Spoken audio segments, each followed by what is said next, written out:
প্রতিদিন ব্যবহৃত গুরুত্বপূর্ণ 20টি ইংরেজি বাক্য। আমি এখন একটু ব্যস্ত আছি। I am a bit busy. তুমি কি আমাকে সাহায্য করবে? Will you help me? আমরা এখন বাইরে যাচ্ছি। We are going outside. তারা এখন পড়াশোনা করছে।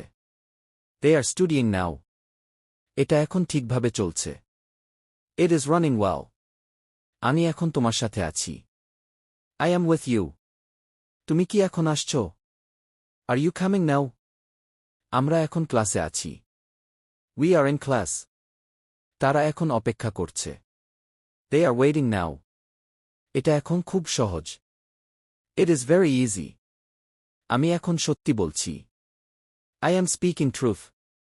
তুমি কি এখন বুঝছো? Do you understand now? আমরা এখন শিখছি একসাথে। We are learning together. তারা এখন বাসায় আছে। They are at home. এটা এখন আমার কাছে। It is with me. আমি এখন পড়তে যাচ্ছি। I am going to study. তুমি কি এখন free? Are you free now? আমরা এখন কাজ করছি। We are working now. তারা এখন খাচ্ছে। They are eating now. এটা এখন বন্ধ আছে। It is closed now. ধন্যবাদ। সম্পূর্ণ ভিডিওটি দেখার জন্য সহজে ইংরেজি শিখতে ফলো ও সাবস্ক্রাইব করুন।